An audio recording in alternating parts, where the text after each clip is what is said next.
C'est pourquoi nous allons sans plus tarder passer à la présentation de M. Falkenberg. Il est physicien et occupe également le poste de vice-président au sein de l'association Gegenwind à Straubenhardt. C'est le parc éolien qui se situe tout près de chez nous. M. Falkenberg nous a déjà apporté son soutien à plusieurs reprises et connaît le parc éolien de Straubenhardt sur le bout des doigts. Nous sommes vraiment ravis que vous soyez parmi nous aujourd'hui et nous allons découvrir ce que les chiffres de Straubenhardt peuvent nous révéler.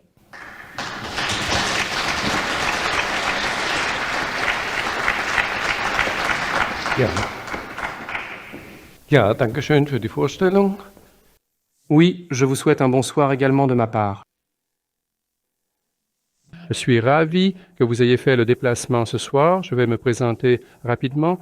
Mon nom est Jürgen Falkenberg. Je viens de Straubenhardt. C'est entre Pforzheim et Karlsruhe. J'ai étudié la physique et je suis indépendant professionnellement depuis de très nombreuses années dans l'artisanat du luminaire, c'est-à-dire je n'ai aucun intérêt professionnel en ce qui concerne l'approvisionnement énergétique. Pour moi, c'est fondamentalement égal.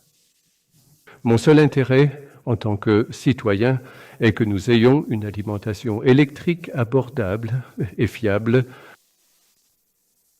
Je tiens tout d'abord à vous remercier pour cette invitation et j'aimerais maintenant vous faire un petit compte rendu sur Straubenhardt et également vous exposer quelques détails techniques un peu arides qui se rapportent spécifiquement à la région située entre Oberbrumbach et Helmsheim et j'espère pouvoir vous présenter cela de manière relativement intéressante. Nous avons ici la visualisation. Vous pouvez voir que les éoliennes sont représentées dans cette visualisation qui a été élaborée par l'initiative citoyenne tout près de la localité. Il ne faut pas oublier que ce sont des éoliennes qui, selon l'état actuel, devraient mesurer 266,5 mètres de haut et qui, de plus, se trouvent à un niveau plus élevé que le village lui-même. Cela signifie une pression gigantesque sur la localité. Je voudrais d'abord vous donner un aperçu du contenu de ce que je souhaite vous présenter ce soir. Comme je l'ai dit, j'ai déjà abordé le sujet, l'éolienne de Straubenhardt.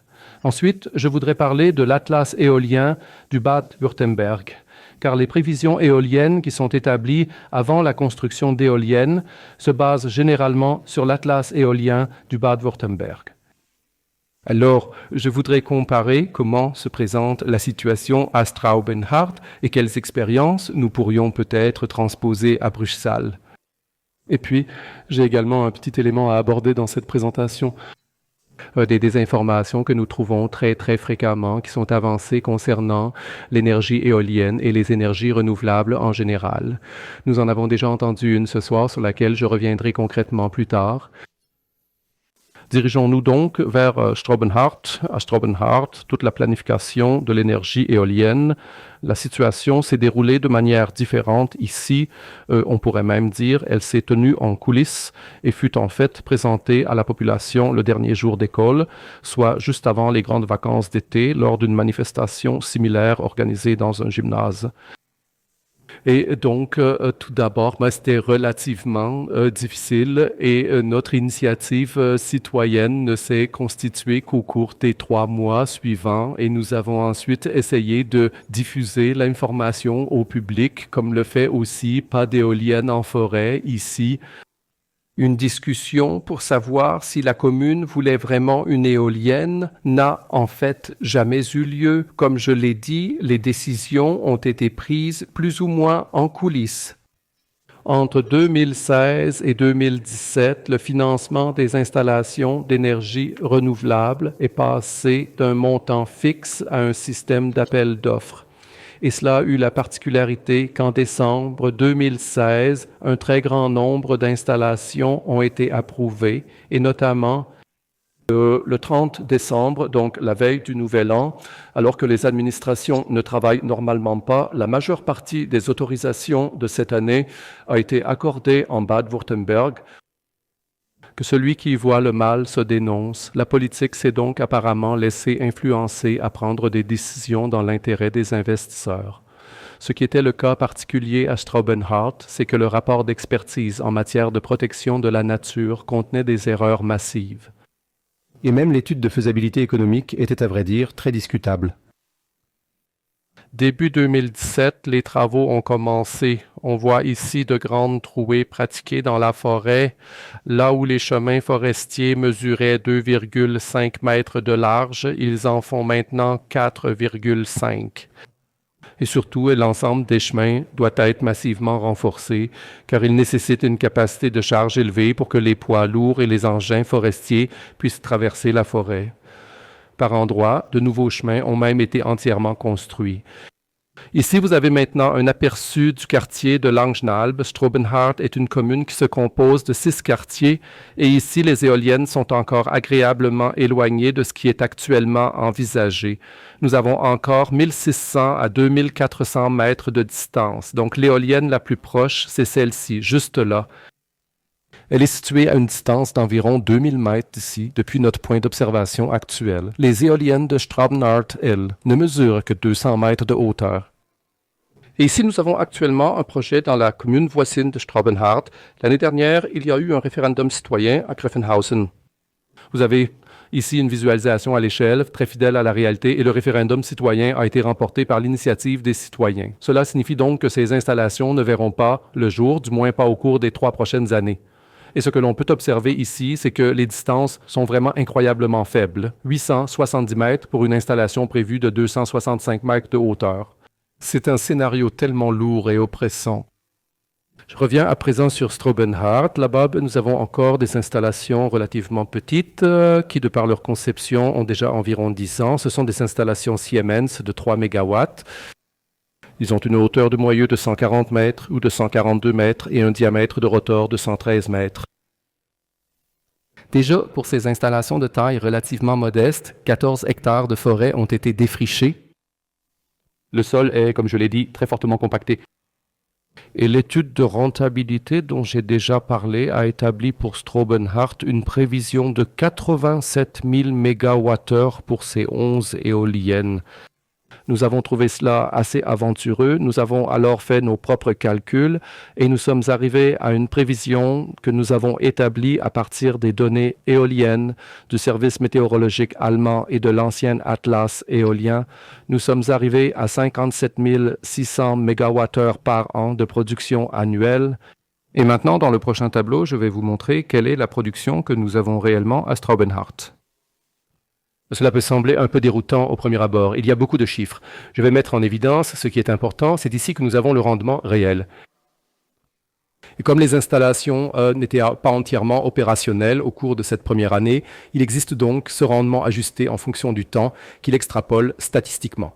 Et vous voyez tout à fait à droite, Strobenhardt produit en moyenne 63 104 MWh, sachant que cette statistique est maintenant très embellie par les 2 dernières années éoliennes, 2023 et 2024, où une quantité d'électricité très supérieure à la moyenne a été produite durant ces 2 années. Et cela s'explique aisément si vous consultez le service météorologique allemand. Les données sont publiquement accessibles, bien qu'un peu fastidieuses à télécharger. Mais si vous prenez par exemple la station météorologique de Freudenstadt ou de Rheinstetten, si vous téléchargez les données, alors vous verrez qu'une analyse annuelle de 2023 a montré que ce fut une année éolienne extrêmement forte. Je crois que c'était la 2e année la plus venteuse depuis l'an 2000. Elle s'est donc vraiment démarquée et nous le constatons également ici au niveau du rendement. Et ici, encore une fois, présentez l'un en face de l'autre. La prévision était de 87 000 et 63 000 représentent 72,5. Maintenant, pourquoi la production d'électricité est-elle si faible? Vous voyez ici la distribution statistique de la vitesse du vent. Nous avons ici un diagramme à barres. La colonne de gauche indique le nombre d'heures où nous avons eu un calme plat, c'est-à-dire une vitesse de vent de 0 mètre par seconde. On peut voir ici que cela représente près de 400 heures. La colonne suivante, pour 1 mètre par seconde, montre ici 800 heures. Et si nous parcourons maintenant l'ensemble du diagramme et que nous y opposons la courbe caractéristique de l'éolienne, on voit qu'à 0, 1 et 2 mètres par seconde, les éoliennes ne produisent fondamentalement pas d'électricité. Aujourd'hui, par exemple, c'est un jour comme ça. Aujourd'hui, à Straubenhardt, à 140 mètres d'altitude, il n'y a pas eu de vent de 3 mètres par seconde et les installations ne produisent donc pas d'électricité. Malheureusement, ce soir, nous avons également relativement peu d'électricité photovoltaïque. Cela signifie que la bonne complémentarité entre le vent et le soleil, comme on peut le constater aujourd'hui, n'est tout simplement pas présente ou n'est souvent pas présente. Si nous mettons en regard maintenant toutes ces colonnes avec la courbe caractéristique correspondante et les additionnons, alors on obtient ce diagramme circulaire. Entre 0 et 2 mètres par seconde, il n'y a pas de production d'électricité et cela représente sur une année entière 2358 heures. Cela signifie qu'un quart de l'année, les éoliennes de Straubenhardt ne produisent pas d'électricité. Dans la plage suivante, entre 4 et 5 mètres par seconde, nous constatons qu'environ un quart d'année en ressort à nouveau, où les éoliennes produisent autant d'électricité qu'une voiture de la classe moyenne supérieure. Ça devient maintenant vraiment intéressant. Donc, près de 7 mois de l'année se sont déjà écoulés si nous additionnons tout cela. Et maintenant, nous arrivons dans la plage de 70 à environ 20% de la puissance nominale de l'éolienne de 3000 kW. Et cela représente encore 2000 heures avec ses vents moyens. C'est alors que l'énergie éolienne devient vraiment efficace et que le vent a vraiment une densité énergétique raisonnable. Cela se limite à ce trimestre. 20 à 100% de la puissance nominale de l'éolienne sont produits. En moyenne annuelle, cela représentait 654 kW, soit un peu plus d'un cinquième de la puissance nominale de l'éolienne.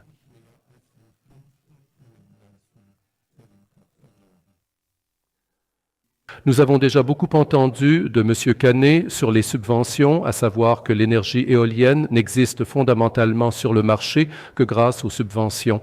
Et à Straubenhardt, il s'est passé que les propriétaires ont changé 2 fois en 4 ans et n'a généré que des pertes. Le troisième propriétaire, dont nous ignorons le prix d'acquisition, a probablement payé si peu pour cela qu'il est maintenant en 2023 pour la première fois dans la zone de profit. Mais il y a une chose que nous ne devons absolument pas oublier. Depuis que la commercialisation complète de l'électricité de l'énergie éolienne payée au producteur le plus cher à la bourse de Leipzig a fait que les prix de l'électricité ont explosé et ce dès 2020. On entend souvent dire que le coût de l'électricité n'aurait grimpé si fortement qu'à partir de la guerre en Ukraine. C'est malheureusement une information erronée. On peut très clairement observer dans les courbes du prix moyen de l'électricité ainsi que de celui pour les ménages que cette tendance a débuté dès 2020. Et les bénéfices sont donc pour cette année 2022 facilement explicables. Grâce au prix de production plus élevé qui dépassait la subvention garantie, les installations sont effectivement devenues rentables pour une année d'exploitation. C'était donc tout ce que je voulais vous rapporter concernant Straubenhardt. Et maintenant, je vais aborder le sujet de l'Atlas éolien du Bade-Württemberg. Cet atlas éolien du Bade-Württemberg existe depuis l'année 2011.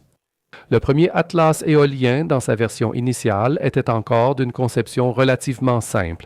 Il est publié par l'Office régional de l'environnement et des mesures du Bade-Württemberg et peut être consulté sur leur site internet l'ubvv.de. J'ai encore ajouté les liens à la fin de la présentation et je voudrais ajouter, car tout à l'heure la question a été posée, que certaines choses ne peuvent pas être lues. J'ai par exemple ici beaucoup de chiffres. Monsieur Canet a aussi beaucoup de chiffres. On ne peut pas tout retenir. Les 2 conférences seront publiées en PDF sur le site Internet de l'Association citoyenne. Ainsi, quiconque souhaite approfondir, faire des recherches complémentaires ou vérifier les informations peut télécharger les PDF. Initialement, le tout premier atlas éolien, publié en 2011, ne présentait que la vitesse moyenne du vent. À partir de cette seule vitesse moyenne du vent, il n'est pas possible de calculer directement la production d'électricité générée par les éoliennes. Il est impératif de connaître l'intégralité de la distribution des différentes vitesses du vent. Et cette information est maintenant fournie par le nouvel atlas éolien de 2019 lorsqu'il a été mis à jour. Il contient désormais de très nombreuses données intéressantes et permet ainsi une évaluation bien meilleure des sites. Alors, l'atlas éolien, si vous consultez le site web, ressemble à peu près à ceci. Il s'agit ici d'une page d'exemple montrant la vitesse moyenne du vent à 100 mètres d'altitude. Et ce que nous discernons ici, je vais faire un petit agrandissement. La légende est ici à gauche et on voit bleu, vert, le vert clair, le vert foncé, le jaune allant jusqu'à l'orange. Ce sont les vitesses de vent les plus faibles et les vitesses de vent les plus fortes sont alors le rouge foncé, le violet et le marron foncé. Nous pouvons constater assez rapidement que le site de Schrobenhart se situe, en comparaison avec le bas de Württemberg, dans des zones plus avantageuses et que Bruchsal est une région nettement moins favorable en termes de potentiel éolien. C'est d'ailleurs assez logique en raison de sa faible altitude. Le Wind Atlas contient désormais des calculs types pour le rendement annuel de 3 modèles d'éoliennes et à partir de ces valeurs, vous pouvez transposer les données du Wind Atlas à n'importe quelle éolienne existant sur le marché. Ce n'est pas entièrement simple, mais c'est en principe tout à fait possible. Et ainsi, ils peuvent établir des prévisions de localisation relativement précises, à condition que l'atlas éolien soit correct. L'atlas éolien repose sur une modélisation informatique et les modélisations informatiques sont extrêmement sensibles à de très légères modifications et peuvent très facilement dériver vers une mauvaise interprétation, trop peu, trop. Et étant donné que nous avons maintenant installé un grand nombre d'éoliennes dans le Bade-Württemberg qui sont actuellement au nombre d'environ 1070, il est possible de vérifier concrètement l'atlas éolien en se basant sur les installations existantes. Pour obtenir les données relatives au rendement de production d'électricité, pause, vous avez la possibilité de consulter le site internet Netztransparenz EU, pause. Il s'agit de la plateforme officielle de publication, pause, gérée conjointement par l'ensemble des gestionnaires de réseaux allemands, pause, où vous pouvez télécharger les informations précises sur les données de rendement de chaque installation éolienne individuelle présente sur le territoire allemand. C'est encore une fois très fastidieux. Ce n'est pas du tout conçu de manière conviviale.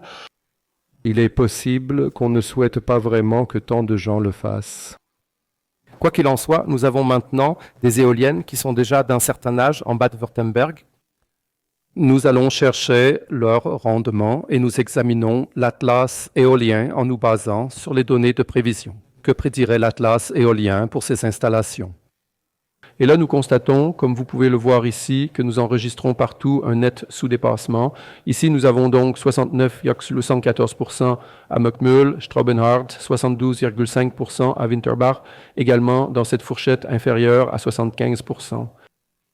La commune de Schuttertal, également connue sous le nom de Silbach, est en tête. Elle se trouve près d'Offenburg et atteint à peine plus de 60% de la prévision initiale. Alors, quiconque a calculé d'après l'atlas éolien et a basé son modèle économique là-dessus a probablement un gros problème aujourd'hui.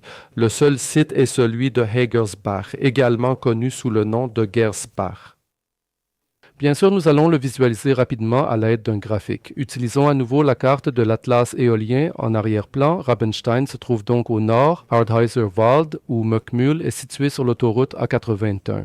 Si vous roulez en direction de Heilbronn, en venant de Würzburg, vous traversez le parc éolien de Straubenhart, ici au centre, Winterbach dans le Remstal, Schuttertal et Hagersberg dans la forêt noire du sud. C'est le seul site qui produit à peu près ce que l'on pourrait attendre selon l'atlas éolien. Et la question qui se pose maintenant est de savoir quel est le degré de précision ou d'imprécision de l'atlas éolien de Bruxelles. Comparons Straubenhart et Bruxelles pour voir les différences. Voici tout d'abord une carte de base à l'échelle d'un 25 millième de la commune de Straubenhart. On peut encore apercevoir juste au sud Dobel. La station climatique de Dobel est peut-être largement connue. Et maintenant, je vais vous montrer les 11 éoliennes avec leur emplacement exact. Et voici à présent la carte des vents issue de l'atlas éolien, spécifiquement à 140 mètres d'altitude. Vous voyez, les installations éoliennes se situent dans la zone rouge-violette et aussi la zone de couleur violet clair, c'est la zone où le vent souffle le plus fort. Et si nous projetons l'ensemble de ces données maintenant dans l'atlas éolien en nous basant sur les caractéristiques techniques d'une Enercon 138 et que nous effectuons une conversion pour l'équivalent Siemens, alors nous obtenons un rendement annuel attendu de 87 000 MWh, comme je l'ai déjà mentionné précédemment. Alors, voici la situation ici. Cette carte, nous l'avions déjà vue tout à l'heure. Voici les grandes installations éoliennes. Et voici la carte des vents à 180 mètres d'altitude maintenant. Vous voyez, à 180 mètres, il y a plus de vent qu'à Straubenhardt. Cela signifie que les rendements seront plus élevés. La prévision serait donc ici de 128 095 MWh. Et maintenant, regardons la situation sur les deux sites. Comme je l'ai dit, la prévision, nous l'avons juste obtenue à partir de la carte. L'investisseur, et ça je l'ai appris lors de la réunion d'information du dialogue énergétique du Bade-Wurtemberg, celle du 24 novembre, attend 110 000 MWh. Il est donc déjà connu que l'atlas éolien n'est pas si fiable. À Straubenhardt, nous connaissons le rendement réel. À Bruchsal, nous ne pouvons que le supposer.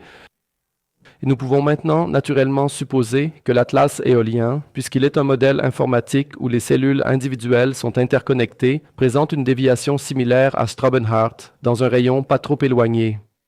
Et donc, de mon point de vue, je m'attendrais à ce qu'à Bruchsal, c'est-à-dire entre Oberkrumbach et Helmsheim, près de 93 000 MWh d'électricité puissent être produites chaque année. Ce serait une base fiable et solide pour le planificateur sur laquelle il pourrait fonder toutes ses analyses et ses calculs économiques. Maintenant, nous avons déjà entendu pas mal de choses auparavant concernant le problème de la fluctuation de l'énergie éolienne, que nous ne pouvons donc pas simplement utiliser cette énergie éolienne dans sa totalité, mais que nous avons besoin de beaucoup d'énergie de régulation afin que ces 128 ou plutôt ces 93 000 MWh d'électricité puissent être réellement utilisés dans un réseau électrique. Alors, on l'a déjà entendu ce soir.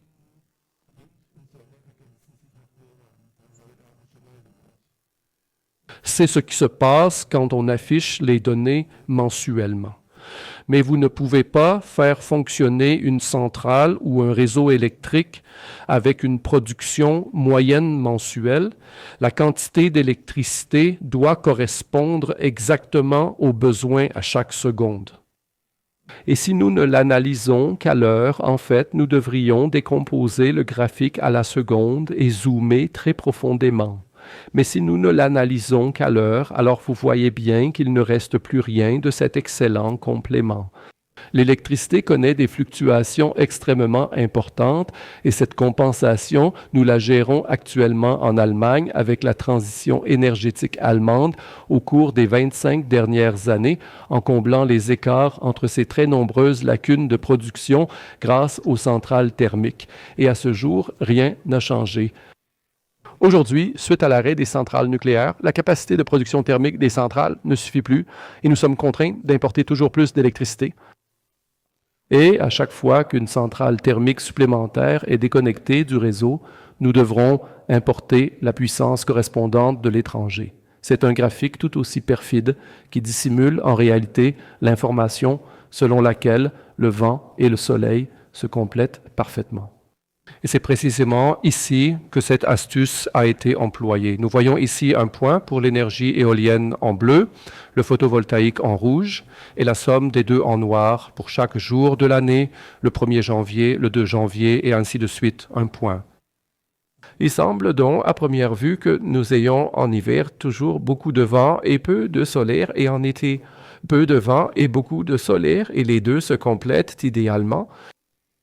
Maintenant, c'est la tromperie. Je ne peux donc que supposer que l'auteur de ce travail, un certain monsieur Casper du service météorologique allemand, veut en fait tromper ses lecteurs. Car quel sens cela a-t-il de cumuler la production d'électricité du 1er janvier 1995 avec le 1er janvier 96, 97 et ainsi de suite? La centrale électrique doit fonctionner avec le vent à la seconde près sur une journée. Autrement dit, cette manipulation statistique n'a aucune valeur. Nous allons d'abord normaliser ce graphique ici à 100%. Cela signifie que si la production maximale des éoliennes était atteinte, le point se trouverait ici tout en haut. Nous constatons donc qu'avec cette moyenne statistique, cela se situe à 40% maximum. Et étant donné que faire une somme sur une période de 20 ans n'a pas vraiment de sens, nous allons simplement examiner. J'ai décidé de prendre l'année 2023 comme exemple. Bien sûr, n'importe quelle autre année aurait pu convenir également. Regardons simplement comment la distribution du vent est réellement de jour en jour. Il en va de même pour l'énergie photovoltaïque. Ici aussi, nous observons une dispersion bien plus importante que ce qui est présenté dans ce résumé statistique, et ce, en additionnant les deux. Vous voyez, la production d'électricité varie très fortement entre 0 et 40 %. Et on le visualise encore mieux si l'on relie les jours consécutifs par une simple ligne. Cela signifie que nous avons le problème technique d'une électricité fluctuante, que nous devons lisser soit avec de l'énergie de régulation supplémentaire provenant de centrales thermiques, soit avec des systèmes de stockage, sinon nous ne pouvons pas exploiter un réseau électrique. Que les systèmes de stockage soient inabordables, M. Canet l'a déjà amplement démontré. Il y a aussi une autre désinformation. Les éoliennes s'amortissent énergétiquement en 6 mois. Or, toutes les ressources et l'énergie que l'on dépense pour produire une éolienne ou n'importe quel autre produit se reflètent toujours dans les coûts de fabrication. Et si dans les coûts de fabrication, vous ne prenez pas en considération tout ce qui est réellement nécessaire pour construire un produit, alors cette liste est incomplète et votre bilan énergétique est incomplet. Il est donc important de noter que les coûts représentent toujours une mesure des ressources et de l'énergie que vous avez investies dans un produit. Et maintenant, penchons-nous sur notre exemple d'une éolienne de type Staumarter. Celle-ci avait coûté, prix unitaire, 6 millions d'euros. Et elle produit en 6 mois de l'électricité fortement subventionnée d'une valeur de 300 000 euros. Et cela est censé être la même chose maintenant, selon cette déclaration. Ce n'est vraiment pas crédible. Si l'on considère avant tout qu'une centrale de base, qu'elle fonctionne au charbon, au nucléaire ou au gaz, le gaz est un peu plus cher, le charbon et le nucléaire un peu moins cher, produit cette électricité pour 85 000 euros. Cela signifie que vous le voyez bien, en 20 ans, l'éolienne ne peut pas produire suffisamment d'électricité pour être rentable. Ou en d'autres termes, une éolienne possède un bilan énergétique négatif. Et c'est pourquoi nous devons les subventionner. Si le bilan énergétique n'était pas négatif, nous n'aurions pas à les subventionner. Ensuite, une autre fausse information que l'on entend souvent, les éoliennes modernes seraient plus efficaces ou plus performantes, y compris celles conçues pour les vents faibles. C'est absurde. Une éolienne peut récupérer au maximum 60% de l'énergie contenue dans le vent. Elle ne peut jamais récolter 100%. Ces 60% sont une contrainte d'ordre physique. Et les éoliennes existantes, celles qui sont déjà en place, atteignent depuis plus de 10 ans leur niveau maximal de production, puis 50 degrés. Cela se situe à près de 50 degrés. La courbe caractéristique que je vous ai montrée tout à l'heure lors de l'analyse détaillée du diagramme à barres de la fréquence du vent est la courbe caractéristique de Siemens, et elle est actuellement à son optimum technique. La seule chose que vous puissiez encore améliorer concernant les éoliennes, c'est sur le plan de la fabrication, de pouvoir produire ces installations à moindre coût, parce que vous pourriez avoir des innovations en matière de technique de fabrication. La particularité de l'éolienne conçue pour les vents faibles, qui ne peut pas, comme par magie, produire de l'énergie de nulle part, ce qui est souvent la promesse générale, est qu'ils installent simplement un générateur plus petit sur une éolienne conventionnelle de dimension spécifique. Ainsi, la résistance mécanique de l'éolienne, c'est-à-dire la résistance électrique, est légèrement réduite et par vent très faible, l'éolienne peut effectivement produire un peu plus d'électricité. Cependant, d'un autre côté, vous avez le problème qu'à des vitesses de vent élevées, le rapport est un peu moins bon. Au final, cela s'équilibre. La seule chose que vous ayez réussi, c'est d'avoir, pour le prospectus publicitaire, augmenté le nombre d'heures de travail perdues. Le nombre d'heures de pleine charge n'est plus si courant aujourd'hui. On ne l'entend plus si souvent comme indication, mais c'est essentiellement ce que vous obtenez avec l'éolienne à faible vent. Ce qui est vraiment décisif pour juger de l'efficacité d'une éolienne, c'est la quantité de kilowattheures d'électricité ou de mégawattheures qu'elle produit par euro investi, et non pas sa puissance nominale ou n'importe quel autre critère. L'utilité d'une installation énergétique s'évalue à la somme d'argent que je dois dépenser pour générer un certain nombre de mégawattheures d'électricité. Et dans le cas de l'éolien et du photovoltaïque, combien d'énergie de régulation supplémentaire est nécessaire pour que l'électricité soit utilisable sur le réseau de base? Voilà, c'était pour ma part l'essentiel que je voulais présenter. Nous restons à votre disposition pour une brève séance de questions-réponses. La conclusion est, cela ressort déjà clairement de la présentation de M. Canet. Sans système de stockage d'électricité, la transition énergétique n'atteint pas les objectifs qu'elle nous a promis et avec de tels systèmes de stockage, la transition énergétique n'est tout simplement pas abordable. Nous menons en Allemagne une transition énergétique qui a déjà échoué depuis longtemps et ce, à cause de principes physiques que nous ne pouvons pas modifier et que nous ne faisons que dissimuler avec des subventions. La question est maintenant pour vous.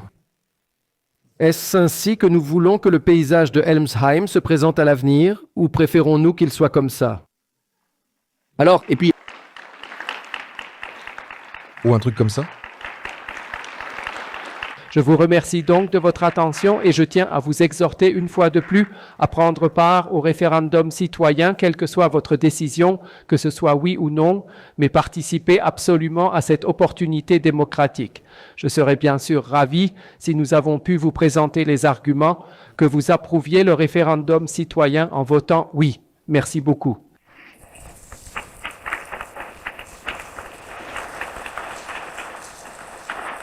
Voici rapidement les liens. Et si, comme je l'ai dit, les données vous intéressent, la présentation sera téléchargeable sur Keinem Windrad im Wald et aussi sur Adobe BDB Gegenwind-Straubenhardt.de. Oui, merci.